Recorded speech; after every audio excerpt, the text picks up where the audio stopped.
What it is, guys, it's your Dino. We're back at again with another review, and this one is for Dead Island 2. As you guys may already know, I am also part of the Creator Collective, and I wasn't forced to give this a positive review in any way, but we'll start off with the accessibility.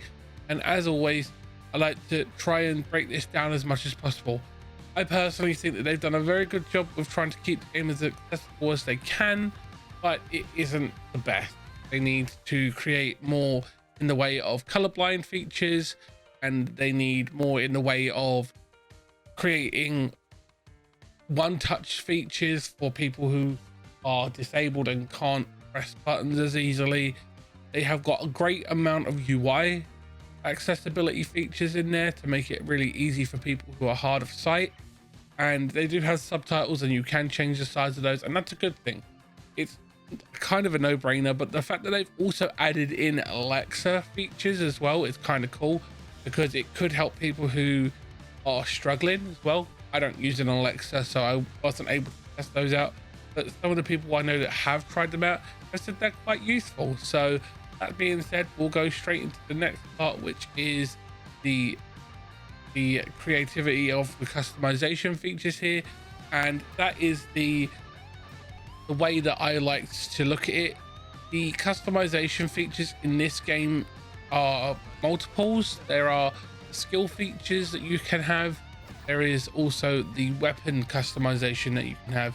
If you do have the gold edition of the game, you will have custom skins that you will eventually be able to use for 2 of the characters so far, so you have that to look forward to.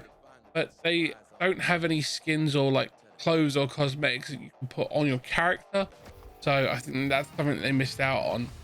Now, the customization with the weapons is limited, but it does allow for a bunch of possibilities and different variables that you can come up with.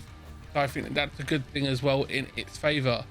Now, we like to go on to the next part, which is, as always, the gameplay features, and there are some good and some bad in this. I feel that the worst gameplay feature is the fact that if you're playing with someone who hasn't got as far as you have in the campaign, you have to play on their game.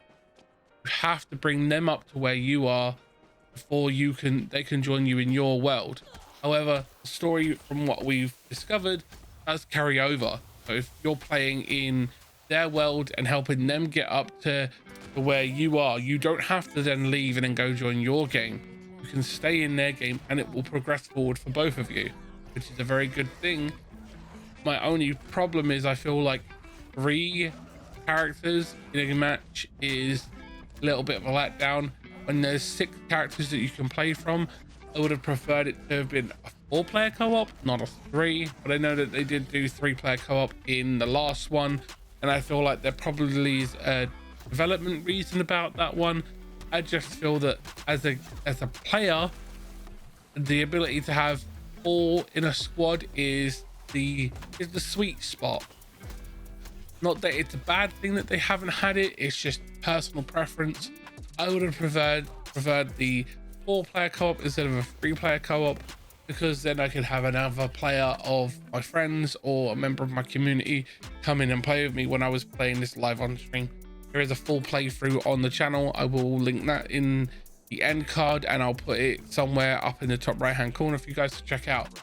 It is a good game, don't get me wrong. I've had a lot of fun playing it.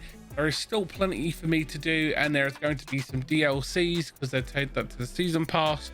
I feel like this is a good step forward from the development hell that this game has had, taking over 10 years to get out, and I will cover that in more detail in the final thought. But the gameplay features are fun and varied, and I've had a lot of fun with all the different things. I will say that I do feel like it is kind of small in its scope, but there's probably a reason to that as well. But the player recommendations is anyone who played the first ones, who enjoyed Dead Island 1 or Dead Island Riptide, they'll probably come in and they'll enjoy everything that they've done in this. But if you're new to the franchise and don't know anything about it, and this is your first entry into the Dead Island games, you're not going to be disappointed. It's a very well done game. It's very well made. We only had a few little bugs but it's not really game breaking stuff per se.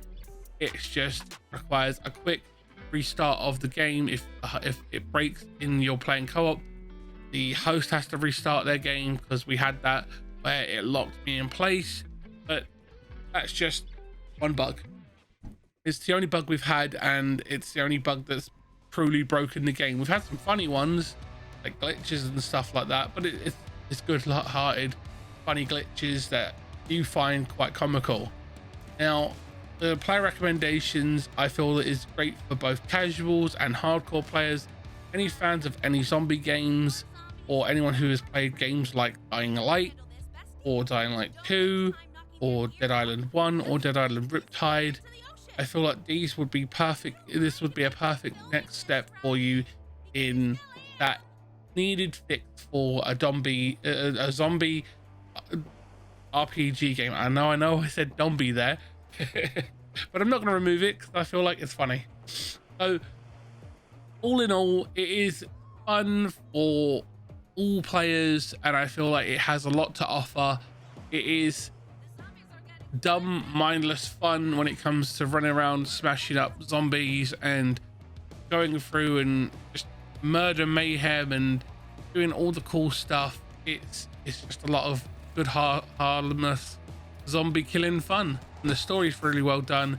And personally, I'm not going to give spoilers to it, I do feel that there is more to be told with this game. I feel like either the DLC that is tied to the season pass will answer more to the Dead Island 2 story, or the devs may end up making a third game, and that's due to the way that the game ends, in my personal tinfoil hat theory going on, because you know I like to try and come up with some theories when it comes to that stuff as well.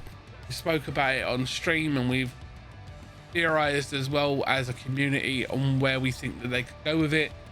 But all in all, I feel like it's a very well made game, and it's going to be fun for streamers and gamers alike. It's definitely got lots of appealing factors. But we'll get into the final thought now, guys. Now, my opinions are my own. I may be a Deep Silver part of the Deep Silver Creative Collective, but it doesn't mean that I can't have my own thoughts and opinions. I definitely think that they've done a very good job with this game, given the fact that it had 10 years of development hell. It's finally come out, and I feel like for a 10-year wait, they actually did a good job. It's a game that, whilst it had lots of setbacks and redesigns and restarts and all that, they've done an amazing job with it. And I feel that the game, it delivered in spades for me. I had a lot of fun, and I feel like it's definitely well worth the £60 price tag or £70 price tag, whatever it is for you.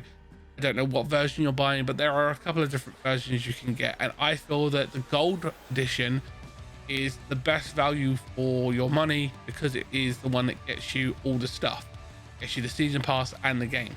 That's my opinion, guys. Thanks for watching. Check out the full playthrough in the description, and I'll see you in the next one. Bye, guys.